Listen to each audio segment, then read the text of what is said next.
ஆனா கல்யாணத்துக்கு பிறகும் நாங்க அண்ணன் தம்பி எல்லாம் ஒற்றுமையாக இருந்து கொண்டிருக்கின்றோம் சொல்லக்கூடிய ஒரு அண்ணன் தம்பி இருந்தா கைய தூங்க பாப்பா. இது ரொம்ப அளவோ ஆண்கள் என்று சொன்னாலே இன்னைக்கு சாதுக்கள் கைய தட்டுக்கணே ஞானிகள் முற்றும் உணர்ந்தவர்கள். ஒன்ன கட்டிக்கிட்டு நான் என்ன சோகத்தை கண்ணே ஒரு கல்யாணம் ஒரு கருவாரி ஆயிரத்தில் ஒரு தீயம்மா நீ உலகம் அறிந்திடாத பிறவியம்மா வந்தா விடிய காலம் ஆனாலே போத நடுவரவர்களே என்ன பிக்கல் என்ன பிடுங்கல் தெரியுமா நடுவரவர்களே. கொல்கேட் இல்ல அது இல்ல பிரஸ் இல்ல கவு இல்ல பருப்பு இல்ல உருந்து இல்ல ஒன்ன கட்டிக்கிட்டு நான் என்ன சோகத்தை கண்ணே ஒரு கல்யாணம் உண்டா ஒரு கருவாரி உண்டா ஒரு திருவிழா உண்டா ஒரு பீச்சு உண்டா ஒரு தியேட்டர் உண்டா ஒரு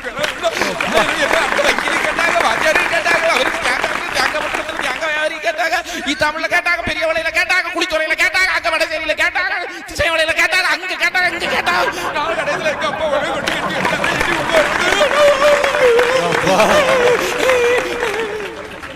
ஒரிஜினலா ஒரு பொம்பளை கூட இவ்வளவு குடிக்க மாட்டாராங்க. நீங்க சொல்லுங்க அந்த அக்கா சொல்லாங்க ஆமா குடிக்கதான் வேணும் இப்படிப்பட்ட பொண்டாட்டி கிடைச்சா வாய் நிக்குதான் நடுவர் அவர்களே. இந்த துன்பத்தையும் துயரத்தையும் மறக்கிறதுக்கு தான் முடிக்கிறாங்க. எவ்வளவு நச்சரிப்பு நடுவர்களே எவ்வளவு நச்சரிப்பு உண்மையிலே நடுவர்களே. இங்க டெய்லி காலையில ஆரம்பிச்சா ஆனா போன வெள்ளிக்கிழமை பேசவே இல்லை பாத்துக்கிட்டு. நீங்க பண்ற பிக்கல் புடுங்கலுக்கு நாங்களும் உங்களை போல பண்ணிட்டோம்னா எப்படி இருக்கும் குடும்பம்? நாங்க எங்க பிக்கல் பிடுங்கல் பண்ணிக்கிட்டு இருக்கோம். நாங்க எவ்வளவு அமைதியா சாதுவா இருந்துகிட்டு இருக்கோம் தெரியுமா. ஆண்கள் என்று சொன்னாலே இன்னைக்கு சாதுக்கள் கைய தட்டுக்கணே ஞானிகள் முற்றும் உணர்ந்தவர்கள். இப்படிதான் நிப்பாடி எங்களுக்கு நல்லா தெரியும். இப்படிதான் பேசுவாங்க எங்களுக்கு நல்லா தெரியும். நடுவர் அவர்களே சீரியலை தான் பாப்பாங்கிறது நல்லா தெரியும். அதனால அந்த நேரத்துக்கு நாங்க யாராவது வீட்டுல இருக்கமா பாருங்க. நீங்க சீரியல் பாக்க நேரத்துக்கு சொல்லுங்க உங்க பாட்டு வெளியே போறோமா இல்லையா? ஆமா சரி பாத்து போட்டு அவனை கொஞ்சம் நிம்மதியா ஒரு காப்பி கொடுக்கணும். ஒரு காப்பி ஒரு பச்சை தண்ணி கொண்டு கொடுக்கண்டாமா. ஒவ்வொரு மனைவிய தன்னுடைய கணவன் மல்லியோடு வருவான்னு எதிர்பார்ப்பா. இவர் மில்லியோட வருவாரு. இப்படி மில்லியோட வாரவரை நாங்க உங்களுக்கு தூரவா போடுறோம். உண்மையிலே நடுவர்களே நான் மல்லியோடி தான் போனேன். என்ன சொல்றாங்க தூர போடுறது இல்ல அப்படி கொஞ்சம் தலையில தண்ணி கண்ணி ஊத்தி எடுத்து சரிப்படுத்தி என்ன செய்ய பக்கத்து வீட்டு பாத்திர கூடாதுன்னு உடனே வீட்டுல அப்படியே ஆட்டோல இருந்து கொண்டு வந்து அப்படியே எலுமிச்சத்தை மலத மேல அப்படி தேய்ச்சி எப்படியாவது வெளியே தெரியாம அப்படியே அவருடைய கிறக்கத்தை இறக்கணுமேன்னு தான் நாங்க பார்த்தோம். மறுநாள் ரெண்டு பேரும் கேட்பாங்க ராதிகா ஏன்னா உன் வீட்டுக்காரர் நேத்து 4 பேரா தூக்கிட்டு அப்படி எல்லாம் கிடையாது. அவர் சாப்பிட்டது ஃபுட் பாய்சன் ஆகி போச்சு. அதனால ஹாஸ்பிடலுக்கு போயிட்டு அப்படியே ஆட்டோல இறங்கி வந்தாங்க. அதாங்க பெண்கள். பெண்கள் அப்படி கிடையாதுக்கா. அப்ப நீங்க சொன்னீங்க. ஆனா அக்கா சொன்னது மாதிரி நாமெல்லாம் ஒருவேளை மல்லியோடி வந்தா ஒரு பாசம் குடும்பம் வளரும் போலுக்கு அப்ப நான் வந்து அந்த முந்தானை வச்சு தொடச்சு விட்டு ஒரு காத்து வீசலாம் வீசுவாங்க போலுக்குன்னு நானும் நினைச்சு ஒரு 4 நாள் தொடர்ந்து பூவோடி போனேன் நடுவர் அவர்களே. வரும்போது தோவாளையில இருந்து பூ வாங்கிக்கிட்டு சரி கொண்டு கொடுத்தேன் நடுவர் அவர்களே. 5வது நாள் கேக்கா என்ன டெய்லி பூவோடி வர்ற பூக்காரி ரொம்ப அளவோ பூக்காரி இந்த புத்தியை சொன்னா என்னையா விளங்க மாட்டேங்குது. யாருக்கு இருந்துகிட்டு ஒரு சந்தேக புத்தி சந்தேகம் என்பது ஒரு குடும்பத்தை நீங்க விளங்க வச்சிருக்கீங்களா? உண்மையிலே கல்யாணத்துக்கு முன்னாடி ஆம்பளை ஏன் குடிக்கிறான்னா நிறைய ரீசன் இருக்கு. நீங்க நினைக்க மாதிரி இல்ல. இத பத்தி 7 PhD பண்ணலாம். ஒரு ஆம்பளை குடிக்கிறது சும்மா கிடையாது.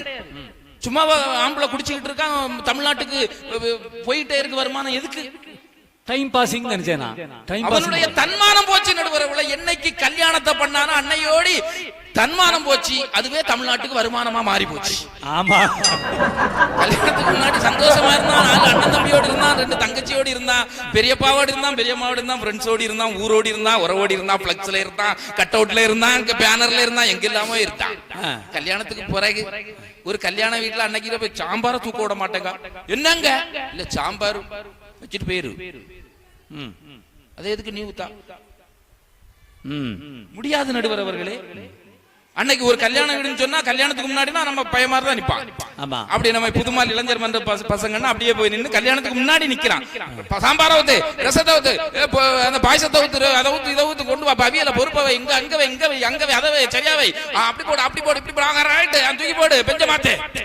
இது கல்யாணத்துக்கு முன்னாடி செய்யலாம். கல்யாணத்துக்கு பிறகு அவியல போய் தூக்குனா வீட்டுக்கு வந்தீங்கன்னா அவிச்சு விடுவோம் பாத்துக்க. ஒழுங்கா தின்னமா வந்தமான்னு இருக்கணும். பார்வையிலேயே சொல்லுவான்.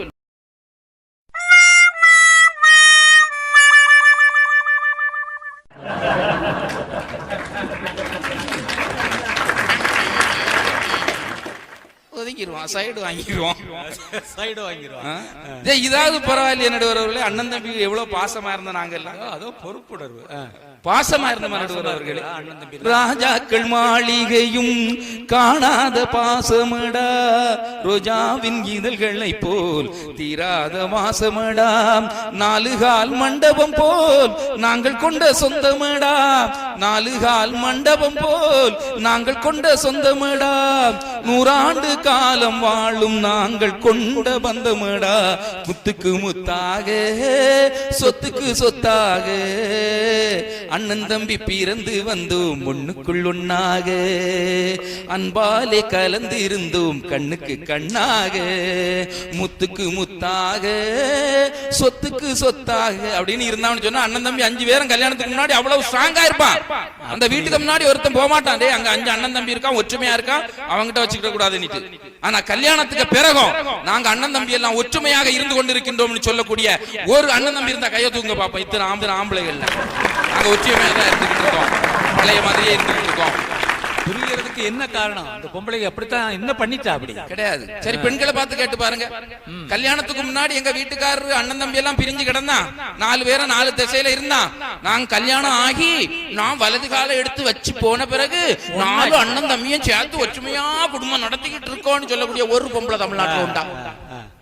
குடும்பங்கள் பெருகுத்தான் சார். ரேஷன் கார்டு புதுசா வராண்டாமா? ஒரு பொம்பளை உண்டா தமிழ்நாட்டுல? ஆகவே கிடையாது நடுவர் அவர்களே. எல்லாவற்றையும் பிரித்து வைத்திருக்கின்றார்கள் நடுவர்கள். அதனால ஆம்பளை குடிச்சுக்கிட்டு இருக்கா. மேலே நடுவர் அவர்களே, அதுலயும் குறிப்பாக இந்த சந்தேக புத்தின்னு சொன்ன பத்தியலா, உண்மையிலே எனக்கு கல்யாணம் ஆன புதுசுல ஆரம்பிச்சது முத நாள் நடுவர் அவர்களே, கல்யாணம் புதுமண தம்பதி பத்தியெல்லாம் அப்ப ஒரு பாட்டை பாடி ஆரம்பிப்போன்னிக்கிட்டு நான் மெதுவா ஒரு பாட்டை பாடினேன். காலையும் நீயே மாலையும் நீயே, காலையும் நீயே மாலையும் நீயே. உடனே அவ சொன்ன நிறுத்தம், காலையில நான் மாலையிலே நான், அப்ப மத்தியானத்துக்கு எவாவோய் நினைக்கிறீங்களா? ஒரு இந்த பாட்டு சரியில்லை போலுக்குன்னுக்கிட்டு வேற ஒரு பாட்டு பாடினேன். 1000ல் ஒருத்தியம்மா நீ, உலகம் அறிந்திடாத பிறவியம்மா நீ. உடனே நிறுத்த போய் 1000ல் ஒருத்தி தான் நான், மீதி 999 பேரை